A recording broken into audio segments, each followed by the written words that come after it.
Hi అండి, నమస్తే. Welcome back to our channel. ఈరోజు వీడియోలో సీజన్ వైజ్గా నేను పచ్చడి అయితే చూపించబోతున్నాను అనమాట. మామిడికాయ జీడిపప్పు పచ్చడి చాలా టేస్టీగా ఉంటుంది. దీనికి కావాల్సిన పదార్థాలు ఏంటో ఒకసారి చూడండి. సో ఒక మ్యాంగో తీసుకున్నాను. సో తర్వాత పచ్చిమిర్చి 5 లేదా 6 వరకు వెల్లుల్లి, చిన్న ముక్క అల్లం ముక్క అనేది తీసుకున్నాను. మామిడికాయ ముక్కలు 1 కప్పు తీసుకుంటే కనుక జీడిపప్పు అనేది 2 కప్పులు తీసుకోవాలన్నమాట. సో కొలత అయితే మీకు చెప్తున్నాను. సో ఇక్కడైతే మిక్సీ జార్లో చిన్న అల్లం ముక్క అనేది వేసుకుంటున్నాను అనమాట. తర్వాత 5 లేదా 6 వెల్లుల్లి రెబ్బలు అనేది వేసుకుంటున్నాను. ఇందులో నేను రెడ్ చిల్లీ పౌడర్ అది కూడా ఏమీ యాడ్ చేయనండి. సో పచ్చిమిర్చి అనేది మనకి 6 లేదా 7 వరకు సో బాగా కారం ఉంటాయన్నమాట. సో 5 లేదా 6 అనేది వేసుకోవచ్చు. సో కారం ఎక్కువ ఇష్టపడే వాళ్ళు కొంచెం ఎక్కువ వేసుకోండి. ఎందుకంటే పులుపుకి కారం ఎక్కువ పడుతుంది కదా, ఉప్పు కూడా కొంచెం ఎక్కువ పడుతుంది. తర్వాత మీడియం సైజు మ్యాంగో అనేది ఒకటి తీసుకున్నాను. దానికి నేను 1 కప్ వరకు పీసెస్ వచ్చాయండి. సో దానికి తగ్గట్టుగా నేను 2 కప్పుల వరకు నేను ఇక్కడ జీడిపప్పు అనేది యాడ్ చేస్తున్నాను. సో ఫస్ట్ టైం మన వీడియో కనుక చూస్తున్నట్లయితే తప్పకుండా లైక్ చేయండి, మీ ఫ్రెండ్స్ అందరికీ షేర్ చేయండి, సబ్స్క్రైబ్ చేయండి.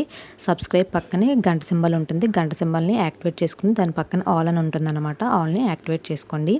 ఆల్ని యాక్టివేట్ చేసుకోవడం వల్ల నేను పెట్టిన లేటెస్ట్ అప్డేట్స్ అన్నీ కూడా మీరు వరకు వస్తాయన్నమాట. మీరు కూడా వెంటనే చూడగలుగుతారు.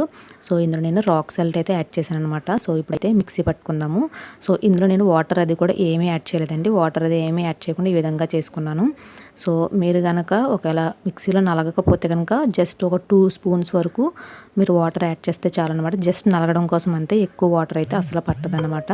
సో మీరు కావాలి అనుకుంటే కచ్చా పచ్చగా కూడా గ్రైండ్ చేసుకోవచ్చు.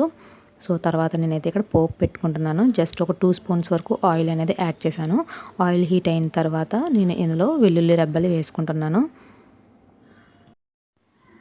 సో ఈ పికిల్ అయితే తప్పకుండా ట్రై చేయండి. ఎప్పుడు మనం నార్మల్గా పికిల్స్, కొబ్బరికాయ పికిల్ అలా చేస్తూ ఉంటాం కదా. సో అలా కొబ్బరి పచ్చడి అది కాకుండా ఒకసారి ఈ విధంగా ట్రై చేయండి. డిఫరెంట్గా ఉంటుంది, టేస్ట్ కూడా చాలా బాగుంది.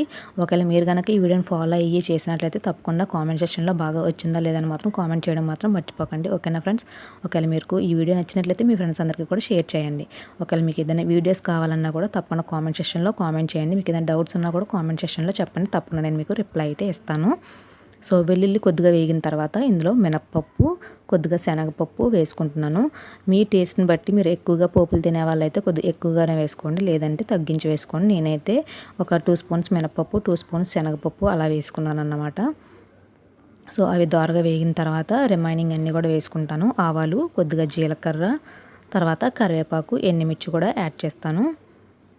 మీరు ఇంగువ ఇష్టపడే వాళ్ళైతే ఇంగువ కూడా యాడ్ చేయొచ్చు. నేనైతే ఇందులో ఇంగువ అయితే యాడ్ చేయలేదండి. సో చాలా ఫాస్ట్గా అయిపోతుంది. మీకు 5 మినిట్స్లో ఈ పచ్చడి అనేది రెడీ అయిపోతుంది అనమాట. మీకు ఇడ్లీ, దోశ, టిఫిన్స్లోకి కానీ రైస్లోకి కానీ చాలా టేస్టీగా ఉంటుంది. సో ఇప్పుడు అందరూ చాలామంది బ్రౌన్ రైస్ తింటున్నారు కదా. సో బ్రౌన్ రైస్లో కూడా ఈ పచ్చడి అనేది చాలా టేస్టీగా ఉందన్నమాట. మీకు కావాలనుకుంటే ఒకసారి ట్రై చేసి టేస్ట్ ఎలా ఉందో ఏంటనేది మీకే తెలుస్తుంది కదా. సో ట్రై చేయండి ఒకసారి. సో తర్వాత ఇందులో రెడ్ చిల్లీ అయితే యాడ్ చేస్తున్నాను.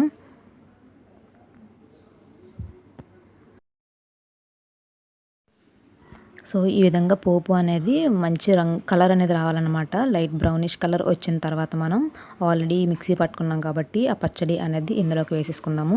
సో కొద్దిగా కలర్ఫుల్గా ఉండడం కోసం నేను ఇందులో పసుపు అయితే యాడ్ చేశానండి. మీరు కావాలంటే స్కిప్ కూడా చేయొచ్చు.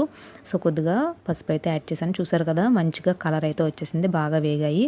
సో ఆల్రెడీ మనం మిక్సీ జార్ పట్టుకున్నాం కదా. సో ఆ పచ్చడి అంతా కూడా నేను ఇందులోకి ట్రాన్స్ఫర్ అయితే చేసుకుంటాను. మీరు ఒకవేళ వాటర్ వేసి చేసుకున్నట్లయితే కనుక మనం పోపు వేసిన తర్వాత మళ్ళీ పచ్చడి అనేది గట్టిగా అవుతుందన్నమాట. సో పల్చగా ఉందని మీరు ఏం కంగారు పడాల్సిన అవసరం ఏమీ లేదండి. ఎందుకంటే ఇందులో మనం మామిడికాయ వేసాం కాబట్టి సో మనకి గట్టిగా అవుతుందన్నమాట. చల్లారే కొద్ది కొంచెం గట్టిగా అనేది అవుతుంది. సో ఈ విధంగా మనం బాగా మిక్స్ చేసుకోవాలి. స్టవ్ అనేది బాగా లో ఫ్లేమ్లో పెట్టుకోవాలన్నమాట. ఎందుకంటే మామిడికాయ మన జీడిపప్పు కాబట్టి అడుగండుతూ ఉంటుందన్నమాట. సో కంటిన్యూస్గా మనం ప్రాసెస్ అనేది మిక్స్ చేస్తూ ఉండాలి. ఇలా ఒక 30 to 40 సెకండ్స్ మిక్స్ చేసుకుంటే కనుక మనకి పోపు అంతా కూడా మిక్స్ అయిపోతుంది. తర్వాత స్టవ్ ఆఫ్ చేసేసి మనం సర్వింగ్ ప్లేట్లోకి తీసేసుకోవడమే, అంతేనండి. చాలా ఈజీగా అయిపోతుంది. సో అప్పటికప్పుడు మీకు చట్నీలు కావాలనుకున్నప్పుడు ఈ విధంగా కూడా చేసుకోవచ్చు.